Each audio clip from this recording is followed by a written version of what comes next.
गाव आंबेजोगाई येथे आलेलो आहे. तुमचं नाव सांगा. व्यंकट पंडित बोरकर. व्यंकटरावच्या शेतामध्ये आलेलो आहे. आता साधारणतः आताच पाणी कमी झालं आहे ना, त्याच्यामुळे पाण्याची कमतरता चालू झाली. म्हणजे जानेवारी यायच्या अगोदरच पाणी कमी व्हायला लागलेत.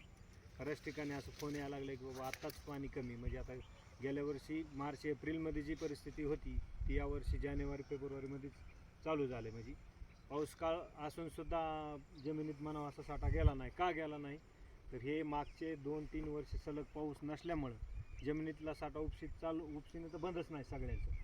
आणि आता यावर्षी पाऊस काळ होऊन आता ही जर जमिनीतली पातळी सगळी भरून निघायची म्हणलं तर 2-3 वर्ष पाऊस टप्प्यात लागतो त्यावेळेस ती जमिनीतली पातळी पूर्ण होत असते.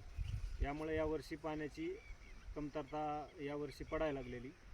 आता यावर्षी जानेवारीमध्ये आपण गेल्या वर्षी चालू होते ते आता डिसेंबरमध्येच पॉईंट जास्त चालू आहे. त्यामुळं सगळीकडं जे सांगाल त्या तारखेला येणं होणार नाही. त्यामुळं बाकीच्यांनी आता जी काय कॉल आहेत आपण ज्यांना सांगतो बाबा 8 दिवसात येतो 15 दिवसात येतो त्यांनी नाराज होता कामा नाही. आता हे साधारणतः 1 450 फूट खोल पॉईंट जाणार आहे. 1 सव्वाशे फुटापासून पाणी चालू होतं.